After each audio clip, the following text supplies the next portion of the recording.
Tout d'abord, je veux commencer par vérifier quelque chose. Par applaudissement, qui parmi vous connaît quelqu'un qui a déjà eu un problème de santé mentale?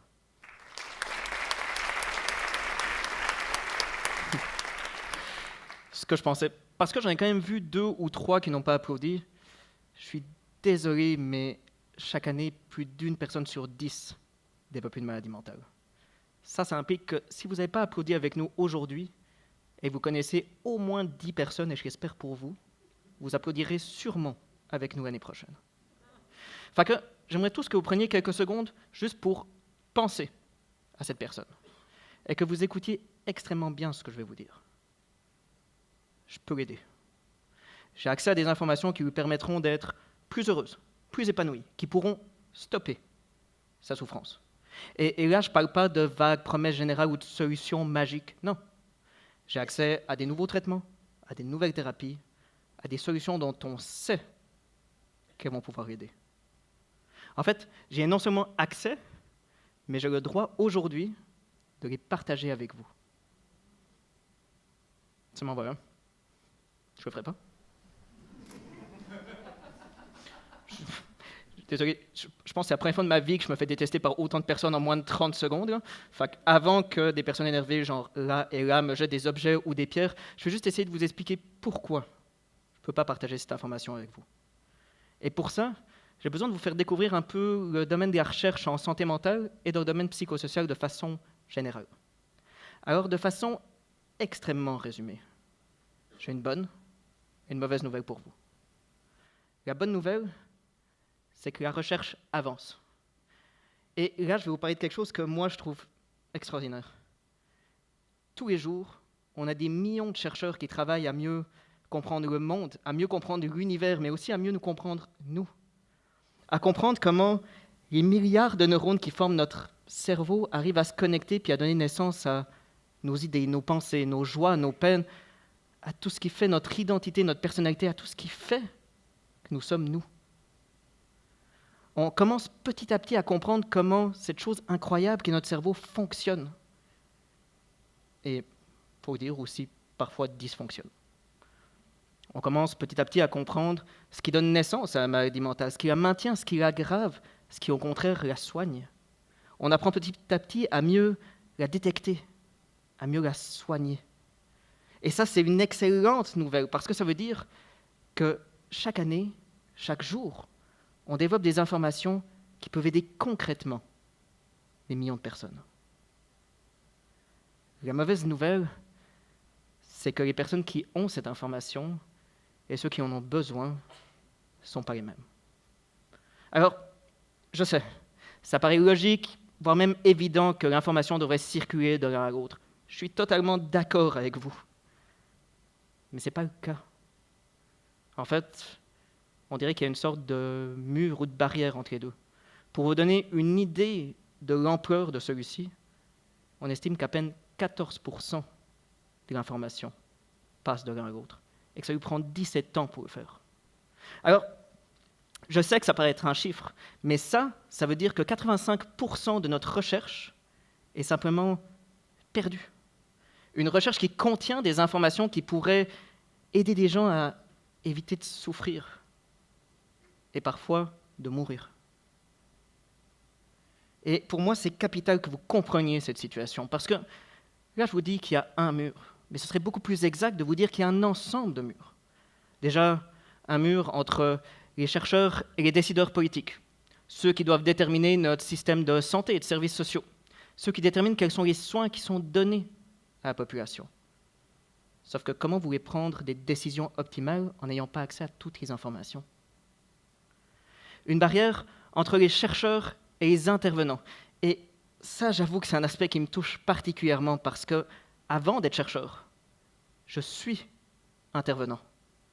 Et quand je travaille avec quelqu'un, j'ai besoin d'informations, j'ai besoin de savoir qu'est-ce qui influence la santé mentale, quels sont les traitements qui marchent, quels sont les traitements qui ne marchent pas. L'information, c'est mon outil de travail.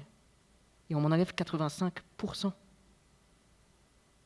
Je veux dire, imaginez que je vienne chez votre médecin et que je lui enlève 85% de ses médicaments. Et qu'en plus, je suis interdit d'utiliser ceux des 17 dernières années. Alors vous êtes peut-être beaucoup plus confiant que moi comme personne, Mais moi, je sais que je perdrai très fortement confiance. Et d'ailleurs, c'est vrai que nos services sont beaucoup moins efficaces que ce qu'ils pourraient être. En fait, dans certains domaines, on estime que c'est presque un tiers des personnes qui ne reçoivent pas les traitements optimaux dont ils auraient besoin, et presque un tiers qui reçoivent des traitements dont ils n'auraient pas besoin. Puis finalement, il y a une barrière entre les spécialistes et le grand public, vous, moi, tout le monde. Alors, déjà, c'est un gâchis incroyable pour la société, parce que tout ça, c'est basé sur des fonds publics. Vous êtes en train de payer pour de l'information à laquelle vous n'avez pas accès. Mais surtout, c'est une souffrance incroyable pour les familles. Par exemple, moi je travaille régulièrement avec des familles qui ont des enfants autistes. Alors, l'autisme, ce n'est pas le trouble de santé mentale le plus répandu, c'est un peu plus d'1% de la population.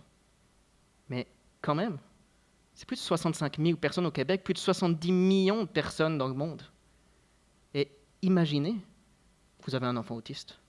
Imaginez que vous ne sachiez pas qu'est-ce qui lui arrive, pourquoi est-ce qu'il agit comme ça, comment je peux l'aider, quelle est la cause. Imaginez qu'en cherchant de l'information sur Internet, vous tombez sur un article qui dit que c'est de votre faute en tant que parent. Alors oui, c'est complètement faux, et c'est absolument ignoble que des gens osent encore dire ça aujourd'hui. Mais c'est des croyances qui circulent. Imaginez que vous lisiez ça et que vous n'ayez aucune façon de savoir si c'est vrai ou pas. Imaginez que quelqu'un dise « moi j'ai une solution pour aider ton enfant » et qu'il vous dise que la solution c'est la chélation. Alors, pour les personnes qui ont la chance de ne pas savoir ce que c'est que la chélation, je vais me limiter à dire que c'est une méthode qui non seulement n'a jamais aidé qui que ce soit dans le domaine de l'autisme, mais qui en plus a déjà causé des morts. Sérieusement, imaginez que parce que vous n'avez pas les bonnes informations, sans voir, vous tuez votre enfant. C'est des choses qui arrivent. Imaginez que vous ne sachiez même pas à qui demander, que vous sachiez que l'information est là quelque part, mais que vous n'y ayez pas accès. Alors, on me dira que la solution semble extrêmement facile. Il suffit de faire circuler l'information, de créer des ponts entre ces mondes. Oui, d'ailleurs, on le fait. On fait des conférences, on publie des journaux, on a fait des bases de données, des sites web. On a créé des organismes qui ont comme unique objectif de faire circuler cette information. D'ailleurs, TED en est un. On a même créé un champ de recherche entier de transfert de connaissances. Et honnêtement, vous n'imaginez même pas à quel point j'aimerais pouvoir vous dire ce soir qu'aujourd'hui, la situation est comme ça. On a brisé tous les murs, l'information circule. Ce n'est pas le cas. Il y a encore des murs, puis il y a encore tellement d'informations vitales qui ne se rendent pas auprès de ceux qui en ont besoin. Pourquoi? Alors, honnêtement, il y a des milliers de raisons, puis on pourrait en parler pendant des heures. Mais déjà, il y a un problème majeur, la masse d'informations. Pour vous donner une idée, chaque jour, on estime qu'il y a plus de 3000 articles qui sont publiés en psychologie. Alors, comme je vous ai dit, moi je suis intervenant, donc je me suis dit que j'allais faire le calcul. Si je voudrais me tenir à jour juste en autisme, en me basant sur une seule source, une seule langue, il faudrait que je passe 18 heures par jour à lire. Ça, c'est la masse d'informations. Si je voudrais me tenir à jour en psychologie, il faudrait que je passe 1500 heures par jour. Et pourtant, je vous garantis que je lis vite. Puis ça, c'est aujourd'hui.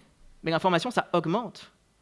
Or, on n'a pas les chiffres en psychologie, mais en médecine, on estime que d'ici 2020, l'information doublera tous les 73 jours. Avec cette logique-là, ça, c'est moi dans 2 mois. Puis, juste, j'aurais vraiment aimé vous montrer ce que ça donnait dans 6 mois, 1 année, 2 ans, mais pour faire ça, il aurait fallu que je bouge à peu près tous les livres de la bibliothèque de mon université, puis étonnamment, ils n'étaient pas super motivés pour ça. Mais tout ça pour dire que c'est ça tout le paradoxe. On a de la chance d'avoir toute cette information, d'avoir toutes ces solutions possibles à portée de main. C'est juste, on ne peut pas suivre. En tant qu'humain, je ne peux pas suivre. En fait, aucun groupe arrive à suivre, aucun organisme, aucun groupe d'humains va réussir à suivre à la vitesse où ça augmente. Et moi, je pense que c'est là qu'est la solution. D'arrêter de se baser sur les intelligences humaines et commencer à penser aux intelligences artificielles. Alors je sais, quand je parle d'intelligence artificielle, vous pensez à ça. Correct? Désolé, mais l'intelligence artificielle, c'est beaucoup plus vaste. Ça ressemble souvent à des grosses machines comme celle-là, qui en fait font des choses qu'on considère comme intelligentes. Donc apprendre, planifier, percevoir, mais surtout résoudre des problèmes. Et vous ne savez pas, mais il y en a déjà tout autour de vous. Alors, bien sûr, vous pouvez penser à l'assistant personnel de votre téléphone ou de votre ordinateur, comme Siri ou Watson. Mais on pourrait parler du guidage d'avion, de la surveillance des marchés financiers, du choix de votre prochain film, de la prévision météo. Et c'est normal, parce qu'au fond, c'est une façon juste très efficace de résoudre des problèmes. Et il n'y a aucune raison pour laquelle on ne pourrait pas l'utiliser pour notre problème de masse d'information. Il n'y a aucune raison pour laquelle on ne pourrait pas enseigner un ordinateur à comprendre la santé mentale ou la psychologie. Il n'y a aucune raison pour laquelle est-ce qu'on ne pourrait pas lui permettre de comprendre nos questions et nous donner des réponses.